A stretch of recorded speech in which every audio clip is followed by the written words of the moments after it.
Today we're going to be looking at a very old, not very good camera. The dynamic range is garbage, the resolution is trash, and to be completely honest with you, there's really no argument that any smartphone camera today is better than this tool. You know, my grandfather was a lifelong photographer, and this was his last camera, the zenith of his camera ownership. He used his cameras as support for his real passion, which was painting. By heading out into the mountains, into the deserts, and really, you know, not with this specific camera necessarily, but over the years, he traveled all over the world, grabbing photos and bringing them back to his studio here in Colorado and putting paint to canvas. But the question still stands. Is this camera any good?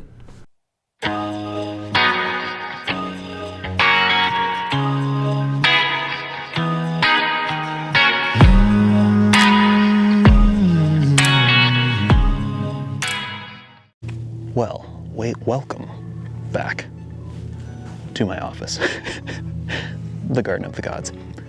Today I have the Leica, turned some heads I'm sure,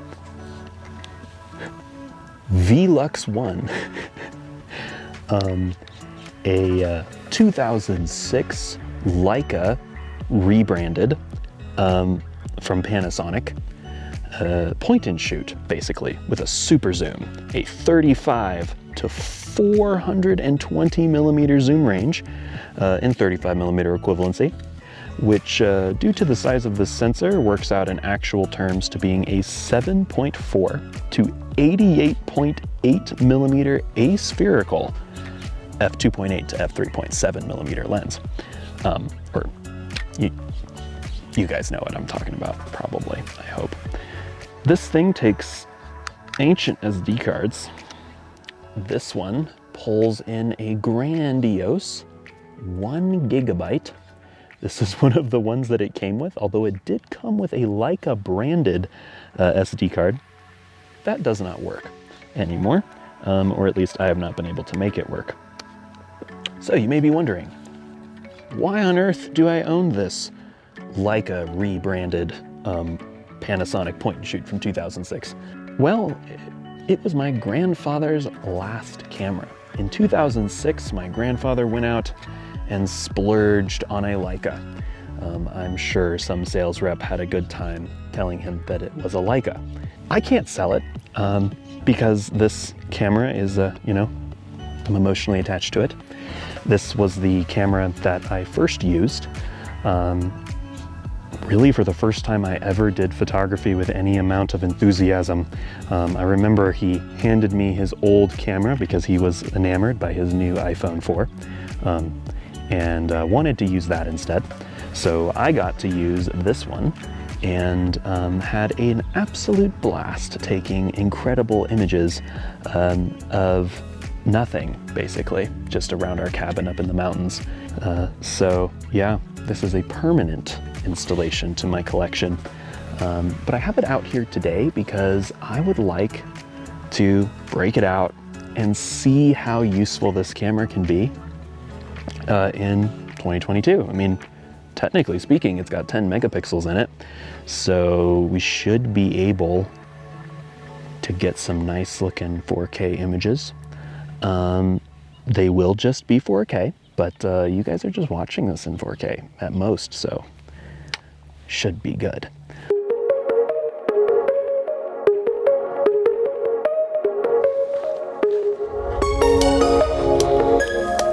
You know, my grandfather always had a saying. He used to tell me, whenever I do something nice for him, he would say, "You are a gentleman and a scholar, and your kindness is only exceeded by your extreme good looks."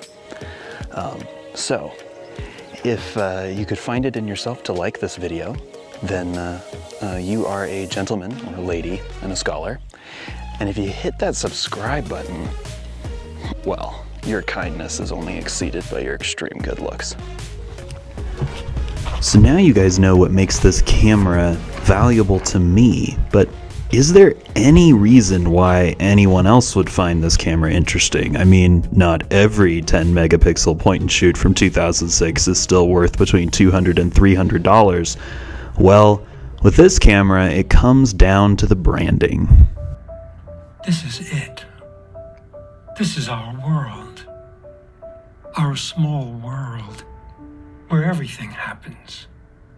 The tears, the smile, the grace, the silence, the progress, the revolution, love, hate, beauty, poetry, craziness, loneliness, peace, war, the tragedy, the killing, the sparkles, the vibes, the music, the hunger, the fear, the dream, the irony, the little sins, the power, the march, the you and me, the us, the people, the friends, the ones we love and the ones we don't know, and everything else. It's our world, our tiny world, and it deserves to be witnessed because it's all we've got. Since that explained everything and nothing that you need to know about Leica, I am going to attempt to give you guys the TLDR on what this incredibly complex German company from 1869 is all about. And I think a great place to start is to allow their head of design to give us an idea of what Leica is all about. Welcome to our design studio in Munich, a place where Leicas of the future are created. Our design approach at Leica stems back to its very origins, over 100 years ago. It is one based on simplicity in reduction, material quality, perfection in detail, and a user-centered approach. Basically, Leica is an extremely high-end camera brand. They really don't make cheap cameras. I mean, even the Leica Velux 1 is really made by Panasonic in Japan with just some Leica software tinkering added on top.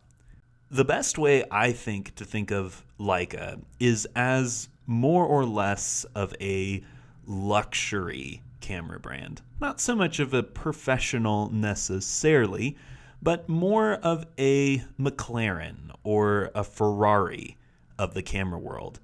To make this a little bit more obvious here, let's take a look at one of their most recent camera releases. Now, customers, friends, photographers worldwide, it's your turn now. Come and have a look at our new baby, but it's not a baby, it's our new milestone, the new M11. Thank you for joining.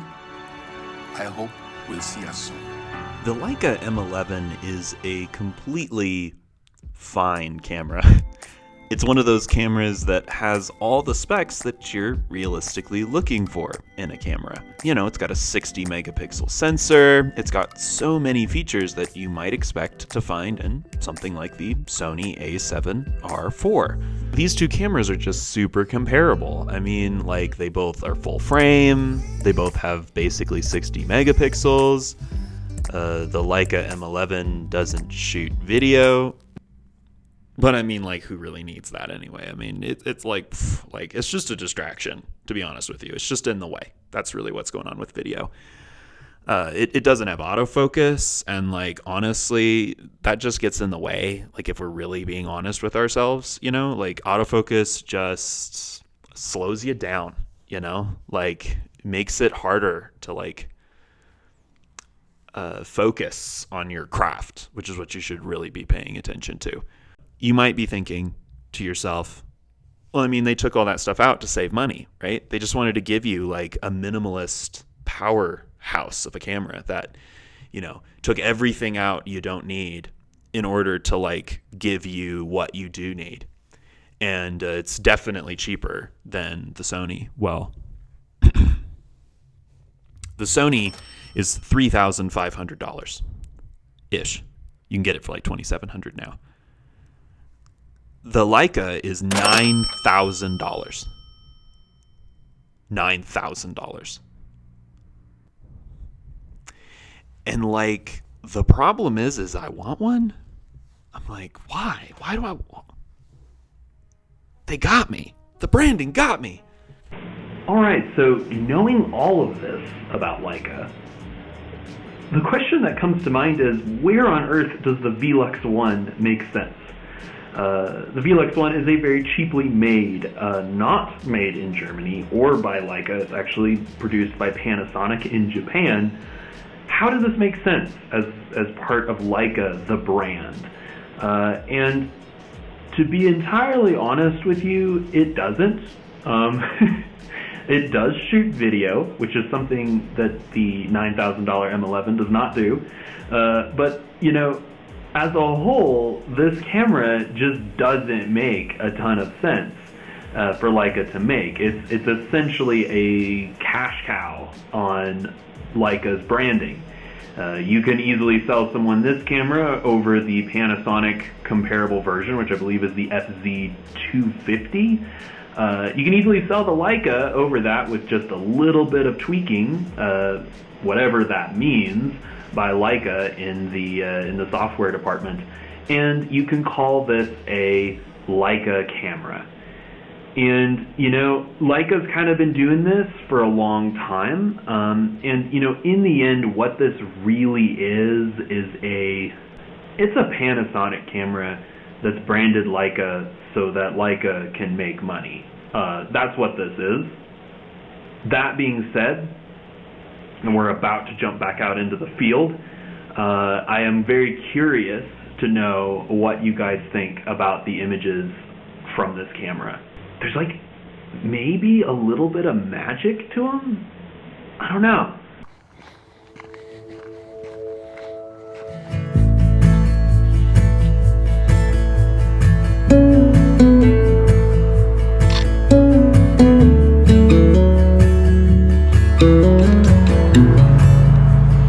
Alright, so for my first shot of the day with the actual Leica here, came up to this really nice viewpoint up here where we can see a ton of the garden from up here. You can see all 4 of the main garden rocks, and additionally you can see the Siamese twins, which are over here. Actually grab a shot of those so you guys can see it. There's a bunch of people over there, so I definitely got somebody in my shot. It's kind of crazy that over there and over there have such a different exposure, but I mean, I'll take it. So this ridgeline is really fun because you can see basically the whole park from up here. Highly recommend it.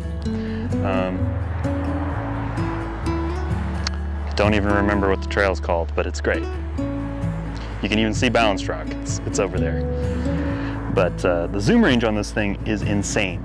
Having 35 to 420 is great, but unfortunately having 35 as their widest is kind of aggravating, if I'm being completely honest with you.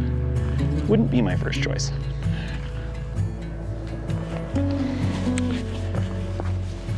All right, so this is what I've been working on, is a self-portrait, if you will. And I don't think it turned out very well, because it turns out that this 2006 Leica Panasonic collaborative lens has some really horrible lens flares. They're rough, and some bad ghosting as well, which serves to reason. But anyway, I wanted to show you guys my little setup here. Here's the camera and the lens, and I'm standing up there for the shot. All the 3 or 4 tries I've made have not worked out super great, but I'm gonna give it one more go here. I'm gonna add a 10-second timer.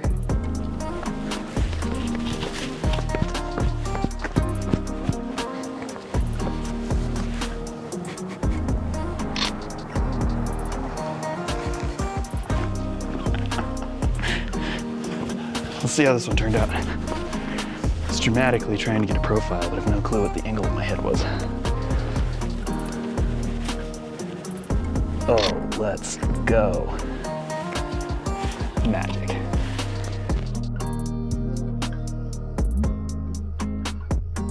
All right, so the sun is beginning to set here, and I'm gonna try to get a couple more shots.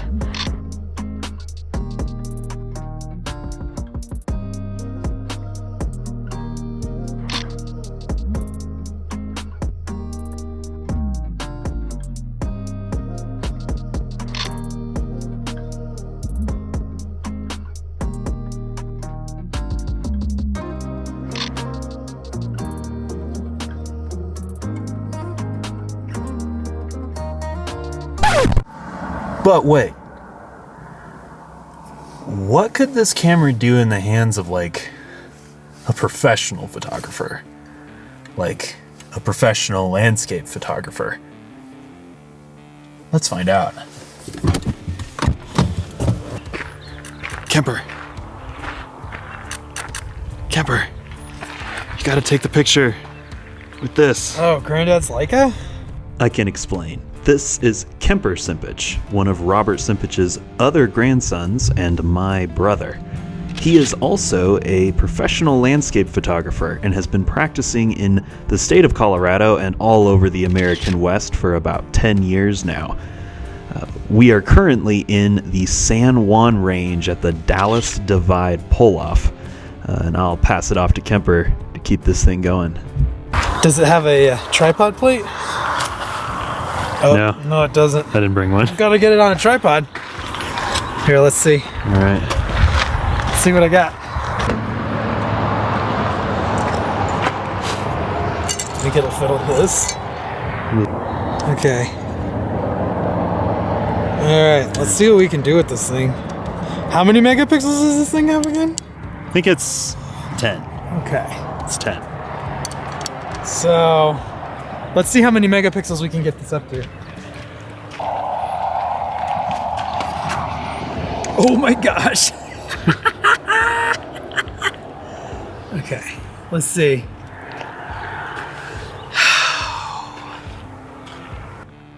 Here's what I'm gonna try to do. Let's see. Do I trust the autofocus on this thing? I think that's my question.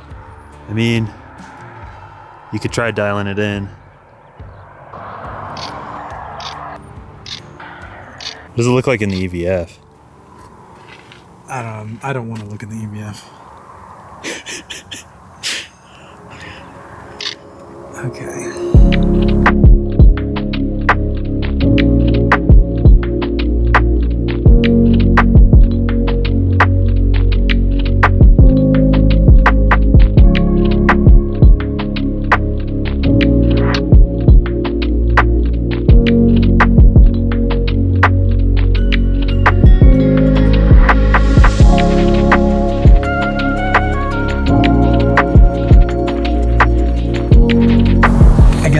Good. I'll take one more of Sniffles.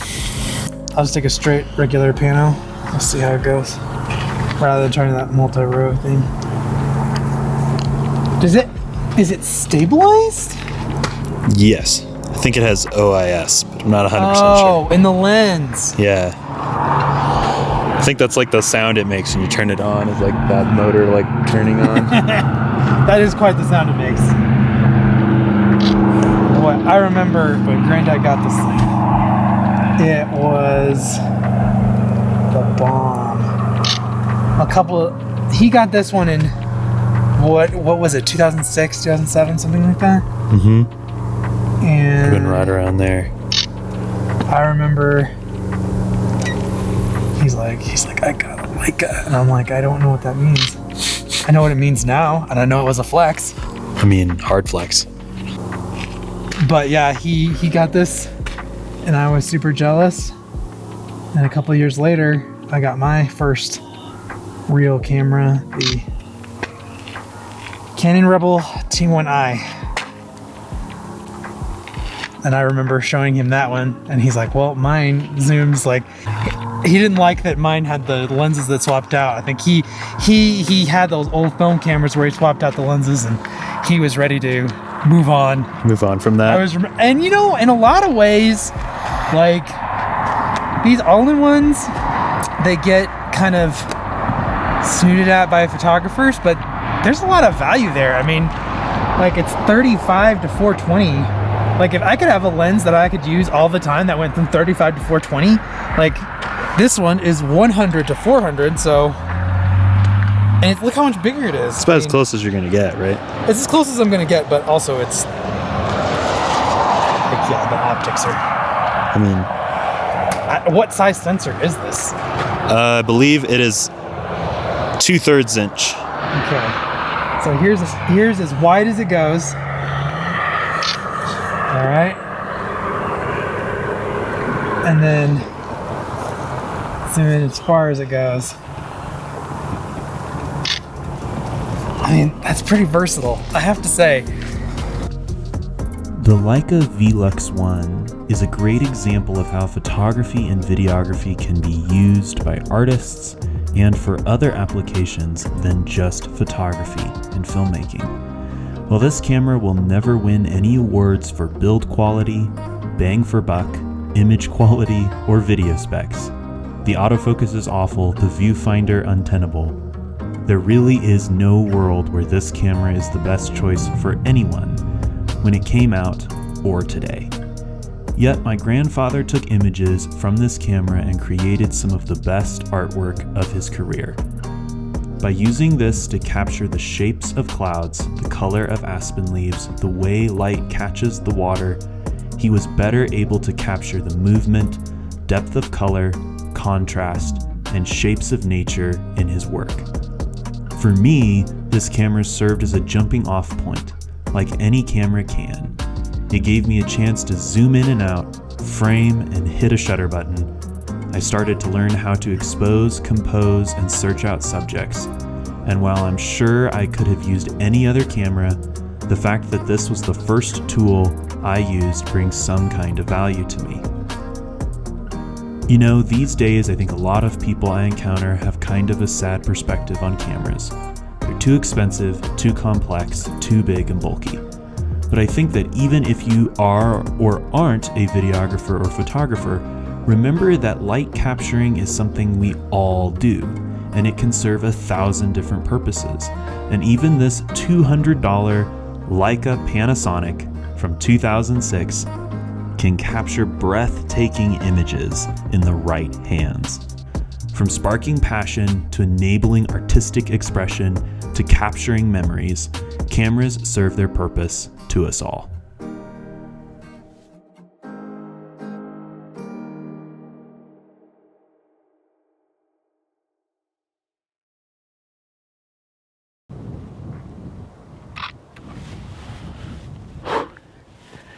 High octane stuff. All right. Shutting it off.